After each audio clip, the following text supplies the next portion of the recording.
হরে কৃষ্ণ, রাধে রাধে। মৌমিতা পরিবারে আপনাদেরকে জানাই অনেক অনেক শুভেচ্ছা ও অভিনন্দন।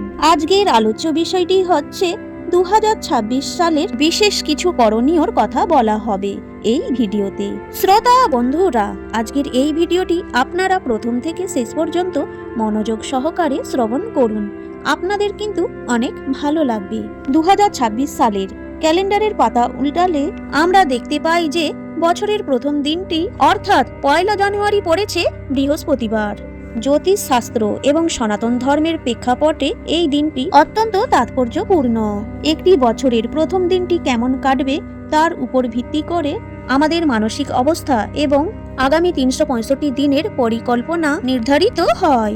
বিশেষ করে দিনটি যদি হয় বৃহস্পতিবার, তবে তার মাহাত্ম্য বহুগুণ বৃদ্ধি পায়।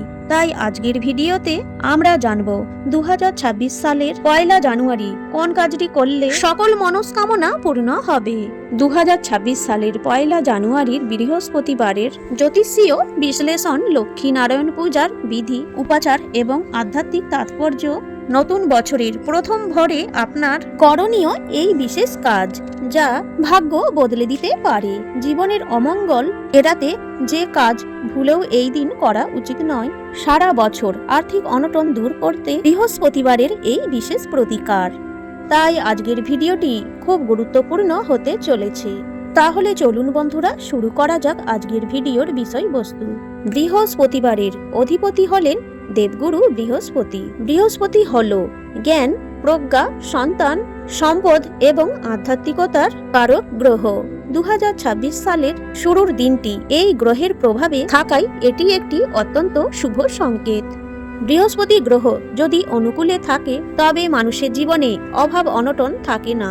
বছরের প্রথম দিনটি বৃহস্পতিবার হওয়ায় সারা বছর শিক্ষা, গবেষণায় এবং আধ্যাত্মিক কাজে উন্নতির যোগ রয়েছে।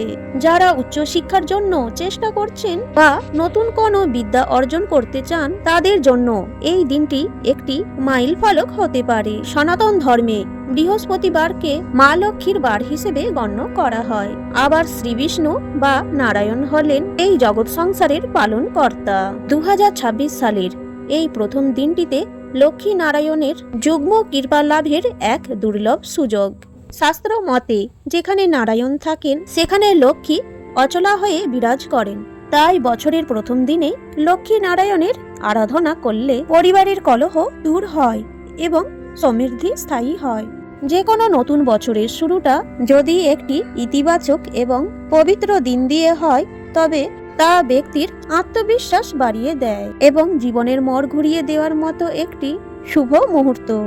2026 সালের 1 জানুয়ারিতে বাড়িতে লক্ষ্মী নারায়ণের পুজো করলে গৃহের বাস্তুদোষ দূর হয় এবং পজিটিভ এনার্জি বা ইতিবাচক শক্তি সঞ্চারিত হয়। এইবারে তাহলে জেনে নিন লক্ষ্মী নারায়ণ পুজোর নিয়মগুলি। শ্রী বিষ্ণু ও মা লক্ষ্মীর ছবি বা বিগ্রহ, গঙ্গা মাটি বা চন্দন, নতুন লাল বা হলুদ বস্ত্র, পঞ্চামৃত, দুধ, দই, ঘি, মধু ও চিনি, ঋতু অনুযায়ী ফল, বিশেষ করে কলা ও নারকেল, মিষ্টি বা পায়েস, মিষ্টিতে যেন তুলসী পাতা থাকে, ধূপ, দীপ, কর্পূর এবং শঙ্খ। পূজার প্রথম ধাপ সমূহ। 1 নম্বর, সংকল্প।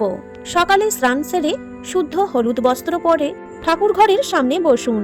হাতে সামান্য জল ও ফুল নিয়ে মনে মনে বছরের প্রথম দিনটি থেকে শুরু করে সারা বছরের সুখ শান্তির জন্য দেবতার কাছে সংকল্প করুন। 2 নম্বর হলো অভিষেক। যদি আপনার কাছে বিগ্রহ থাকে তবে তা পঞ্চামৃত দিয়ে স্নান করান। এরপর শুদ্ধ জল দিয়ে চন্দন লেপন করে লক্ষ্মী দেবীর কপালে সিঁদুর অর্পণ করুন। 3 নম্বর হলো তুলসী ও পুষ্প। ভগবান বিষ্ণু তুলসী ছাড়া পূজা গ্রহণ করেন না, তাই তার চরণে মঞ্জরি সহ তুলসী পাতা অর্পণ করুন। মা লক্ষ্মীকে লাল ফুল বা পদ্ম ফুল নিবেদন করুন। 4 নম্বর হলো আরতি ও স্তোত্র পাঠ। ধূপ এবং দীপ জ্বালিয়ে আরতি করুন।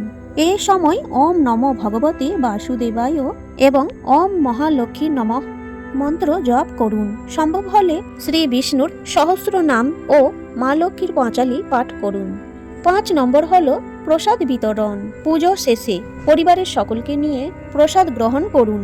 মনে রাখবেন, প্রসাদ খাওয়ার আগে যেন বাড়ির বড়দের দেওয়া হয়। 2026 সালের 1 জানুয়ারিতে সকালবেলায় উঠে করুন এই কাজ। দিনের শুরুটা যদি সুশৃঙ্খল ও আধ্যাত্মিক হয় তবে সারাদিনের কাজে ক্লান্তি আসে না। তবে এবার জেনে নেওয়া যাক 2026 সালের 1 জানুয়ারির দিনে করবেন কোন কাজগুলি। প্রথম, ব্রহ্ম মুহূর্তে নিদ্রা ত্যাগ। সূর্যোদয়ের অন্তত 1 ঘন্টা আগে ওঠার চেষ্টা করুন। একে ব্রাহ্ম মুহূর্ত বলা হয়। এই সময়ে ব্রহ্মাণ্ডের শক্তি অত্যন্ত জাগ্রত থাকে। বছরের প্রথম দিনেই যদি আপনি সূর্যোদয় দেখতে পারেন তবে আপনার জীবনী শক্তি বৃদ্ধি পাবে। 2 নম্বর হলো হস্ত দর্শন ও ইষ্ট স্মরণ। বিছানায় বসে নিজের 2 হাতের তালু একত্রে করে দর্শন করুন এবং নিজের ইষ্ট দেবতাকে স্মরণ করুন। এটি আপনার মনের অস্থিরতা কমিয়ে একাগ্রতা বাড়াতে সাহায্য করবে। 3 নম্বরটি হলো তুলসী তলায় প্রদীপ ও জল দান। সনাতন ধর্মের প্রতিটি বাড়িতে তুলসী গাছ থাকা শুভ। বছরের প্রথম দিনে সকালে স্নান সেরে তুলসী তলায় জল অর্পণ করুন এবং সন্ধ্যায় সেখানে প্রদীপ জ্বালানোর সংকল্প নিন। এটি বাড়িতে নেতিবাচক শক্তির প্রবেশ রোধ করে। 4 নম্বর হলো দান ধ্যান। বছরের প্রথম দিনটি হলো ত্যাগের মাধ্যমে অর্জন করার দিন। আপনার সাধ্য মতো কিছু খাদ্যশস্য বা বস্ত্র কোনো অভাবী মানুষকে দান করুন। দান করলে সম্পদ কমে না, বরং তা অন্যভাবে আপনার কাছেই ফিরে আসে। 5 নম্বরটি হলো প্রকৃতি ও প্রাণীর সেবা। সকালে উঠে কোনো অবলা প্রাণীকে যেমন গরু বা কুকুরকে কিছু খাওয়ান, পাখিদের দানার শস্য দিন। প্রকৃতির সঙ্গে এই সংযোগ আপনার মানসিক স্বাস্থ্য ভালো রাখবে এবং গ্রহের কুপ্রভাব থেকে রক্ষা করবে। জয় লক্ষ্মী নারায়ণের জয়। আজকের এই ভিডিওটি এখানেই শেষ করলাম। সকলেই ভালো থাকবেন, সুস্থ থাকবেন।